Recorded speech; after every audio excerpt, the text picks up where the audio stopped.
In early January 2026, Minneapolis, Minnesota became the center of a rapidly escalating national crisis tied to immigration enforcement, federal authority, and public unrest. What began as a routine federal operation quickly spiraled into a deadly confrontation that reignited long-standing tensions between local communities and federal immigration agents. The situation first exploded on January 7th, when an officer with U.S. Immigration and Customs Enforcement shot and killed 37-year-old Renee Nicole Good during an enforcement operation in South Minneapolis. Renee Good was a Minneapolis resident and a United States citizen. According to early accounts, ICE agents were conducting arrests in the area when the encounter turned fatal. Almost immediately, questions began circulating about what led up to the shooting, why lethal force was used, and why federal authorities initially restricted state investigators from accessing key evidence. News of the killing spread rapidly across Minneapolis, triggering anger, fear, and confusion. Community members gathered at the scene and outside government buildings, demanding answers and transparency. Many residents said they were alarmed not only by the death itself, but by the scale and visibility of federal immigration operations happening across the city. Reports surfaced of masked federal agents, unmarked vehicles, and armed officers detaining people in public spaces, creating an atmosphere that many described as tense and intimidating. At the same time, it became clear that the federal presence in Minnesota was unusually large. Thousands of federal agents had been deployed to the Twin Cities as part of an intensified immigration enforcement push. Local officials said the number of federal agents operating in the area rivaled, or even exceeded the size of the Minneapolis Police Department itself. This imbalance fueled concerns that local leaders had little control over what was unfolding on their own streets. As protests grew, demonstrators called for the immediate release of all body camera footage related to the shooting and demanded an independent investigation. Civil rights groups accused federal authorities of stonewalling and warned that the lack of transparency would only deepen mistrust. For many residents, the killing of Renee Good became a symbol of what they saw as unchecked federal power operating beyond local oversight. Just days later, tensions escalated even further. On January 14th, another ICE agent opened fire during an attempted arrest in North Minneapolis, this time wounding a Venezuelan man in the leg. Federal officials claimed the agent acted in self-defense after being confronted by multiple individuals wielding household tools. While the man survived, the second shooting poured fuel on an already raging fire. Crowds quickly formed near the scene of the second shooting. Protesters confronted federal agents, shouting demands for them to leave the city. Some demonstrations remained peaceful, while others descended into chaos. Federal agents deployed tear gas, and in response, some protesters threw rocks, fireworks, and debris. The images coming out of Minneapolis began circulating nationwide, drawing comparisons to previous periods of unrest in the city's recent history. As this unfolded, city and state leaders struggled to regain control of the narrative. Minneapolis officials urged calm and stressed the importance of peaceful protest, warning that violence would only lead to more aggressive federal responses. At the same time, they acknowledged that the federal operation was unfolding largely without their consent or coordination. Minnesota's governor publicly criticized the scale and secrecy of the enforcement actions, framing the situation as a direct challenge to state authority and civil liberties.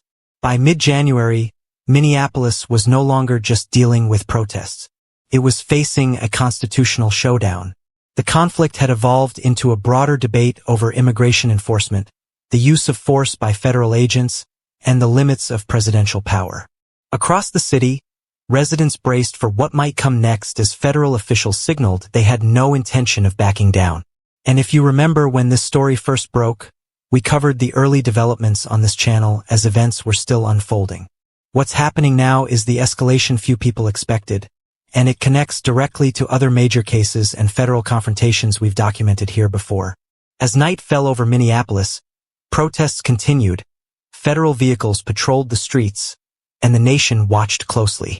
Behind the scenes, discussions were already taking place at the highest levels of government, discussions that would soon introduce one of the most controversial laws in American history into the crisis. As the days passed, Fear and uncertainty spread through Minneapolis neighborhoods most affected by the federal operations. Residents described seeing unfamiliar vehicles idling for hours, agents watching from a distance, and sudden arrests taking place without warning. Parents kept children home from school. Workers avoided public transportation. Small business owners closed early, worried that demonstrations or enforcement actions might erupt nearby. What unsettled many people most was the unpredictability. No one seemed to know when or where federal agents would appear next, or who might be caught up in the next confrontation. Community organizers began holding nightly meetings, urging residents to document encounters with federal agents and to remain vigilant but nonviolent. Volunteers distributed flyers explaining people's rights during encounters with law enforcement. Local churches and community centers opened their doors as safe spaces, offering food, shelter, and legal resources for families afraid to return home. For many, the situation felt eerily familiar, echoing past moments in Minneapolis history when law enforcement actions had triggered waves of unrest and national attention. Meanwhile, law enforcement officials attempted to control a rapidly evolving situation on the ground. Minneapolis police officers found themselves caught between demonstrators and federal agents, often acting as a buffer while having little authority over the federal operations themselves. Some officers privately expressed frustration, saying they were being asked to manage public anger over actions they neither planned nor approved. Others worried that any misstep could reignite violence similar to past unrest that had left lasting scars on the city. As protests grew larger, their message broadened. What started as outrage over a single fatal shooting expanded into a broader condemnation of immigration policy, militarized policing, and federal overreach. Chants shifted from demands for justice for Renee Good to calls for ICE to leave Minnesota entirely. Signs reading "No Federal Occupation" and "State Rights Matter" appeared alongside banners demanding accountability and reform.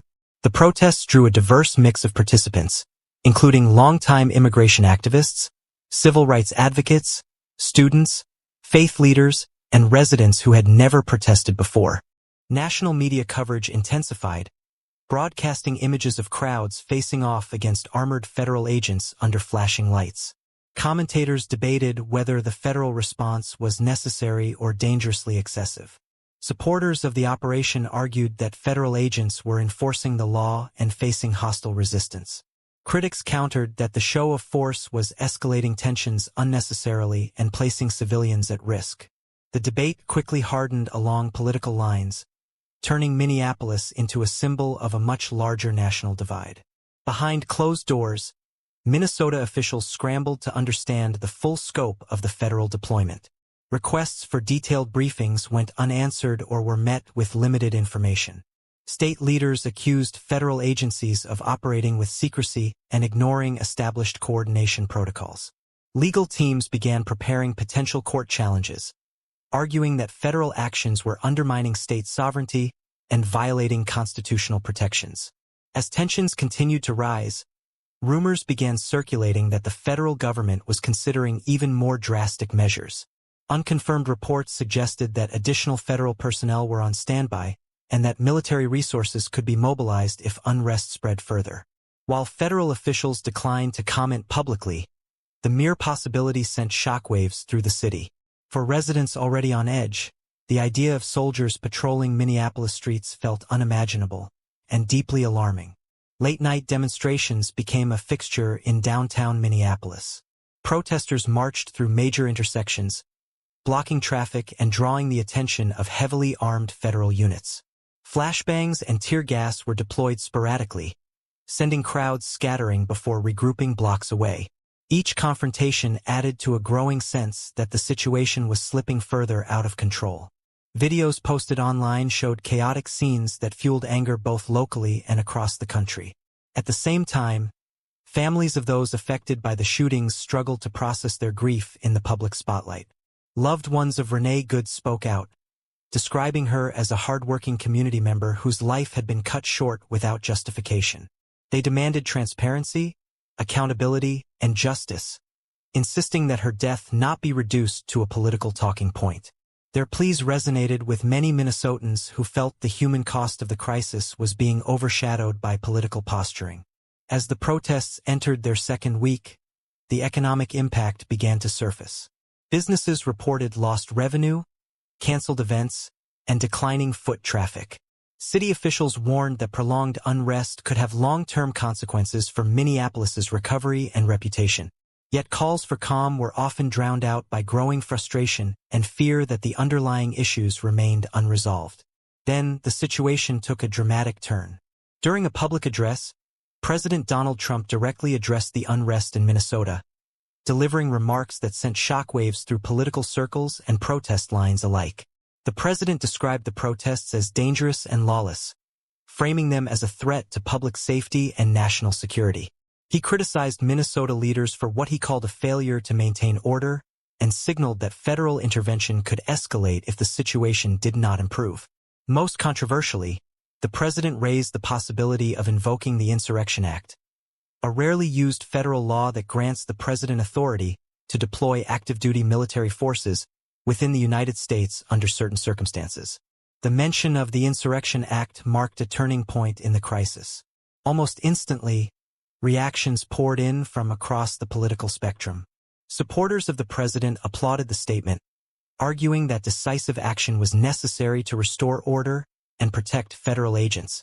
They claimed that state leaders had lost control and that the federal government had a responsibility to intervene.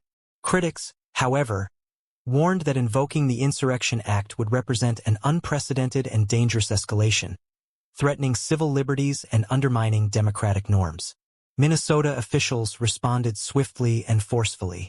The governor rejected the suggestion that the state had lost control, insisting that local law enforcement and state authorities were capable of managing the situation without military involvement.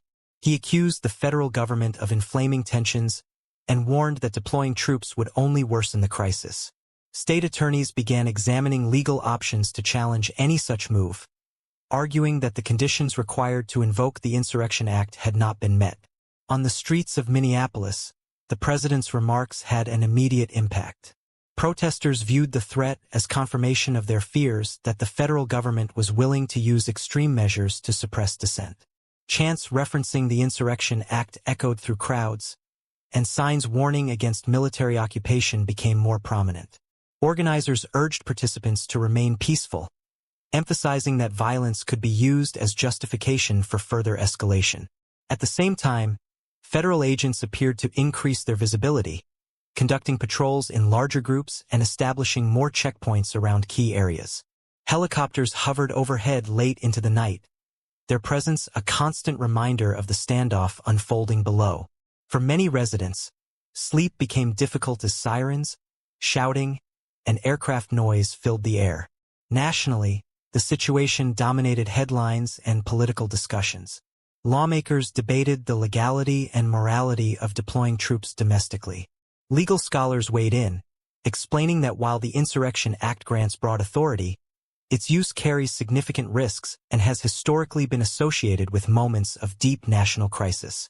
Comparisons were drawn to past deployments during civil rights struggles and periods of widespread unrest, though many noted that the current circumstances were markedly different.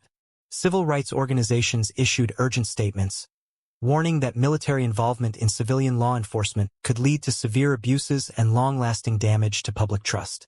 They called on Congress to intervene and urged the public to remain vigilant. Meanwhile, supporters of the federal response accused critics of downplaying violence and endangering law enforcement personnel. As the debate raged, Minneapolis residents continued living with the immediate consequences. Schools adjusted schedules. Hospitals prepared for potential surges in injuries. Public transportation routes were altered to avoid protest zones. The city felt suspended in a state of anxious anticipation, unsure of what the next day might bring. And as we've covered on this channel before, moments like this rarely exist in isolation. Similar confrontations between federal authority and local communities have unfolded across the country, often following the same pattern of escalation, resistance, and political polarization. What was happening in Minnesota fit into a broader national story, one that viewers who follow these cases closely have seen play out time and again. By the end of the second week, One thing was clear. The Minneapolis ICE shooting and the protests that followed had evolved into far more than a local incident. They had become a test of federal power, state resistance, and the fragile balance between security and civil rights in modern America. And with the Insurrection Act now openly discussed, the nation stood at the edge of a decision that could reshape the course of the crisis. As the president's comments about the Insurrection Act continued to circulate, the pressure on Minnesota intensified from every direction. Legal experts flooded news programs, explaining that while the law gives the president broad authority, it has historically been reserved for moments when states were either unwilling or unable to enforce federal law. Minnesota officials insisted neither condition applied. Law enforcement agencies were operating, courts were open, and protests, while volatile at times, had not reached the level of an armed rebellion. Still, the mere suggestion of deploying the military had already changed the tone of the crisis. Federal agencies began preparing contingency plans. National Guard units were placed on heightened alert, though state officials stressed they had not requested federal military assistance. Behind the scenes, emergency meetings were held between state attorneys, civil rights lawyers, and constitutional scholars, all trying to anticipate what legal avenues might exist if the Insurrection Act were invoked. Public trust continued to erode. For many Minnesotans, the federal government's refusal to immediately release all footage and documentation related to the ICE shootings reinforced fears of a cover-up. Protesters demanded transparency not only in the use of force, but in the decision-making process that brought thousands of federal agents into their communities. Every unanswered question became fuel for anger, and every official statement that lacked specifics deepened suspicion. As night after night of demonstrations unfolded, organizers adjusted tactics. March routes changed frequently to avoid federal checkpoints. Legal observers wearing bright identifiers positioned themselves near protest lines, documenting arrests and use of force incidents. Medics volunteered to treat injuries caused by crowd control measures. These scenes, repeated across the city, underscored how normalized the standoff had become. At the same time, counter-protests began emerging. Supporters of stronger federal enforcement gathered in smaller numbers, arguing that ICE agents were being unfairly targeted and that law and order needed to be restored. The presence of opposing groups raised fears of direct clashes between civilians, prompting local officials to urge separation and restraint. The city braced for the possibility that a single spark could ignite a much larger confrontation. Inside federal agencies, tensions reportedly grew as well. Some officials expressed concern that the aggressive posture was backfiring, hardening resistance and undermining cooperation with local authorities. Others maintained that retreating would embolden protesters and weaken federal authority nationwide. These internal divisions reflected a broader uncertainty about how the crisis should be handled, and whether it had already gone too far. National political figures weighed in, turning Minneapolis into a central talking point in a deeply polarized landscape. Some lawmakers accused the administration of manufacturing a crisis to justify expanded executive power. Others argued that the unrest proved the need for decisive federal action. Congressional leaders demanded briefings, and calls grew louder for legislative reforms aimed at limiting the use of the Insurrection Act in future domestic disputes. For viewers who've been following similar cases on this channel, the pattern may feel familiar. A controversial use of force, conflicting official narratives, delayed transparency, public outrage, and then a political escalation that shifts the focus away from the original victims. We've seen this cycle before, and in many cases the most consequential decisions happen not on the streets, but behind closed doors long after the cameras leave. Back in Minneapolis, the human toll continued to mount. Families affected by arrests struggled with legal fees and uncertainty. Immigrant communities lived in constant fear of further raids. Local nonprofits reported surges in requests for assistance, from emergency housing to mental health support.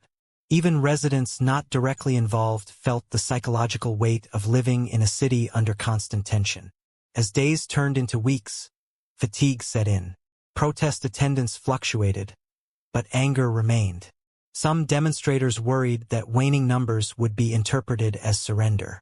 Others argued for strategic pauses, hoping to regroup and refocus efforts. The question hanging over every conversation was the same. What happens next? Then came another development that reignited national attention. Federal officials announced an internal review of the ICE operations in Minnesota, framing it as a routine assessment.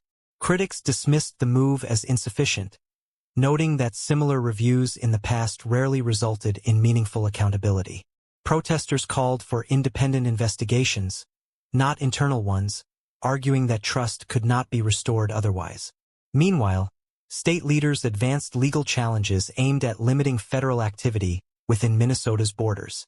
Court filings argued that the federal government had exceeded its authority, interfered with state law enforcement operations, and violated constitutional protections. The legal battle set the stage for a potentially historic confrontation between state sovereignty and executive power. As the case moved through the courts, uncertainty loomed. Judges faced immense pressure, aware that their rulings could have nationwide implications. A decision in Minnesota could influence how future administrations respond to domestic unrest, shaping the balance of power for years to come. On the ground, protests remained tense but largely controlled. Organizers emphasized discipline, reminding participants that any outbreak of violence could be used to justify harsher measures. Federal agents maintained their presence, signaling that they were prepared for prolonged engagement. The standoff settled into an uneasy stalemate, and this is where stories like this often take their most unexpected turns. Not with a dramatic announcement, but with a quiet decision that shifts the trajectory overnight. A court ruling, a leaked memo, a policy change framed as routine but loaded with consequences. If you've been watching our coverage of federal standoffs, police use of force cases, and constitutional flashpoints, you already know how quickly these situations can escalate or unravel, based on a single development. That's why understanding what happens next matters, not just for Minnesota, but for the entire country. As the nation waited, one question remained unanswered. Would the Insurrection Act actually be invoked, or was the threat itself the intended message? And in moments like this, the difference between what's said publicly and what's happening behind the scenes can define the outcome. As the legal and political battle stretched on, the situation in Minnesota slowly began to shift from constant confrontation to uneasy resolution. Not because the core issues had been solved, but because pressure was mounting from every angle: the courts, the public, and even within federal agencies themselves. What started as a single enforcement operation had evolved into a national stress test, exposing the limits of authority, patience, and public trust. Court hearings moved forward quietly but carried enormous weight.